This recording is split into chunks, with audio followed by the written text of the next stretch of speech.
क्या सच में कोई ऐसा भक्त हो सकता है जिसकी ताकत देवताओं से भी अधिक मानी जाए? एक ऐसा वीर जिसने बचपन में ही सूरज को फल समझकर निगलने की कोशिश कर दी, जिसने अपने प्रभु के लिए पूरी लंका को आग लगा दी और जिसने यह साबित कर दिया कि सच्ची भक्ति से असंभव भी संभव हो जाता है। यह कहानी है पवनपुत्र हनुमान की शक्ति, साहस और अटूट भक्ति की कहानी। बहुत समय पहले किष्किंधा के पास एक पर्वत पर माता अंजनी रहती थीं।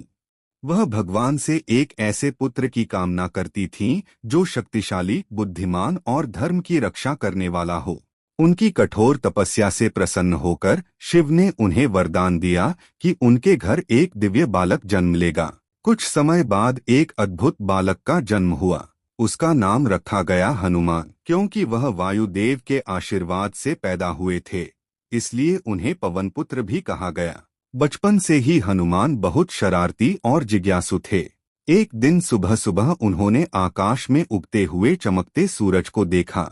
उन्हें लगा कि यह कोई लाल रंग का बड़ा फल है। बस फिर क्या था, वह उसे खाने के लिए आसमान की ओर उड़ पड़े। देवताओं ने यह दृश्य देखकर आश्चर्य किया। जब इंद्र ने देखा कि एक छोटा बालक सूरज की ओर बढ़ रहा है, तो उन्होंने अपने वज्र से प्रहार कर दिया। वज्र के प्रहार से हनुमान धरती पर गिर पड़े और उनकी ठोड़ी पर चोट लगी। इसी कारण उनका नाम हनुमान पड़ा, क्योंकि हनु का अर्थ होता है ठोड़ी। यह देखकर वायुदेव बहुत क्रोधित हो गए। उन्होंने पूरी दुनिया में हवा का प्रवाह रोक दिया। जब हवा ही नहीं चली तो सभी जीव जंतु परेशान हो गए। तब सभी देवता आए और उन्होंने हनुमान को अनेक वरदान दिए, अपार शक्ति, तेज बुद्धि और अमरता का आशीर्वाद।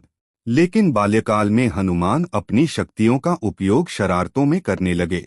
इसलिए कुछ ऋषियों ने उन्हें शाप दिया कि वे अपनी शक्तियों को भूल जाएंगे जब तक कोई उन्हें याद नहीं दिलाएगा। समय बीतता गया। एक दिन वन में राम और उनके भाई लक्ष्मण अपनी पत्नी सीता को खोजते हुए पहुंचे। उसी समय उनकी मुलाकात हनुमान से हुई। हनुमान ने जब राम को देखा तो उनके हृदय में अजीब सी शांति और भक्ति जाग उठी।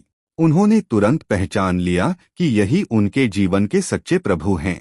उस दिन से हनुमान ने अपना पूरा जीवन राम की सेवा में समर्पित कर दिया। जब रावण सीता माता का हरण करके उन्हें लंका ले गया, तब राम की सेना को समुद्र पार करने का कोई रास्ता नहीं मिल रहा था। तभी जामवंत ने हनुमान को उनकी शक्ति याद दिलाई। बस फिर क्या था, हनुमान ने एक विशाल रूप धारण किया और एक ही छलांग में समुद्र पार कर गए। लंका पहुंचकर उन्होंने सीता माता को अशोक वाटिका में ढूंढ लिया। उन्होंने उन्हें राम की अंगूठी दी और भरोसा दिलाया कि प्रभु जल्द ही उन्हें मुक्त कराने आएंगे। इसके बाद हनुमान ने लंका में अपनी शक्ति का प्रदर्शन किया। उन्होंने राक्षसों को परास्त किया और अंत में अपनी जलती हुई पूंछ से पूरी लंका में आग लगा दी। जब राम और रावण के बीच युद्ध हुआ, तब हनुमान ने हर कदम पर राम की सहायता की। युद्ध के दौरान जब लक्ष्मण गंभीर रूप से घायल हो गए, तब हनुमान को द्रोणागिरी पर्वत से संजीवनी बूटी लाने भेजा गया। लेकिन जब वह सही जड़ी बूटी पहचान नहीं पाए, तो उन्होंने पूरा पर्वत ही उठा लिया और युद्धभूमि में ले आए। उसी जड़ी बूटी से लक्ष्मण के प्राण बच गए।